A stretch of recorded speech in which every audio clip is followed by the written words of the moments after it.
2016 has proven to be the year of the truck for Nissan. Believe it or not, the Rogue is considered a light truck.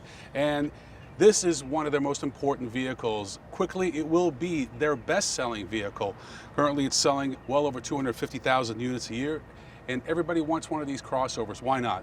They're very affordable, they can seat up to 7 people, and they're very versatile. So they've done a mid-cycle refresh by now. You should know what that means.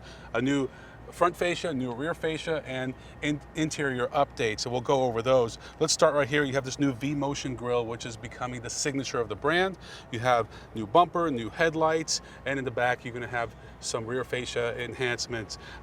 This is a very important vehicle. It's the 3rd best selling in the segment behind the Honda CR-V and Toyota RAV4.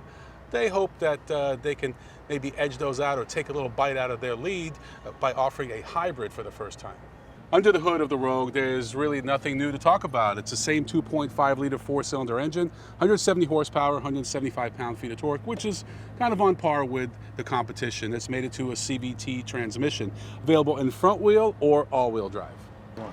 Even though our test vehicle is equipped with 17-inch wheels, you can actually get 18 and for the very first time, 19-inch wheels. Let's move around back here. We have new tail lamps and a new rear bumper, but it's what's going on behind here that's important.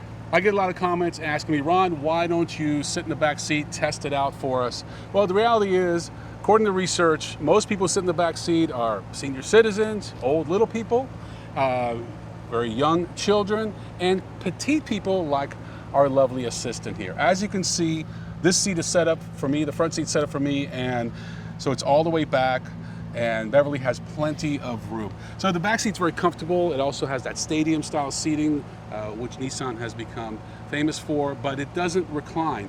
The top trim levels do, but this one doesn't, and that's something that some of their competitors do offer.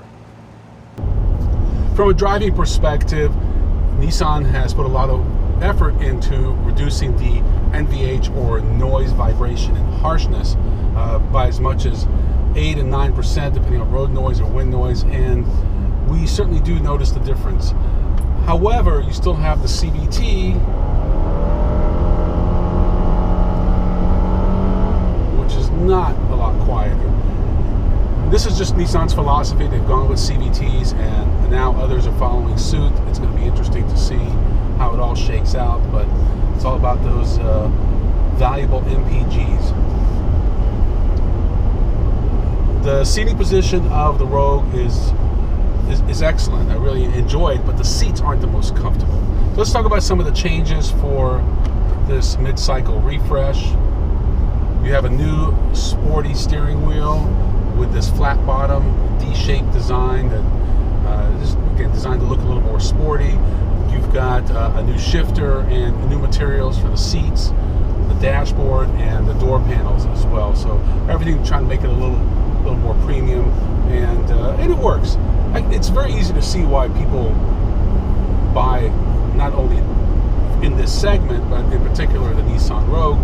It's a solid vehicle, has a good reputation, and it just got a little bit better. And with the hybrid now, even though the fuel economy numbers aren't out, Nissan tells us it's going to be better than the RAV4. So we'll have to do some side-by-side testing on that.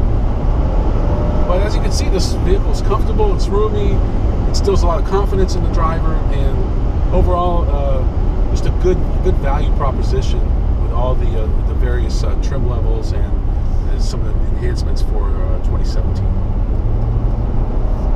One of the biggest reasons that crossovers are outselling sedans is because of their versatility, and it all starts with this cargo area. So there are actually 4 ways to access this. There's a button on the dash, there's a button on the liftgate itself. Of course, you could use your key fob, and certain trim levels get something new. Motion activated liftgate, which requires a little kick. And just like that, you have access to this cargo area. Now, I mentioned 7 passengers. This particular model does not have the 3rd row, but it does have the divide and hide, which is something they introduced a few years ago. It's basically 2 levels of storage. You can actually lower this if you need that extra height. Very versatile, and again, versatility is a key decision factor for people buying a crossover today. So The Rogue has been a rock star for Nissan. A lot of people buy them, and it's just going to keep going up. If you're in the market for a crossover, you probably are. If you have a family and need that versatility, this should certainly be near the top of your list. I'm Ron Doran. Thanks for watching. We'll see you next time on The Driver's Seat.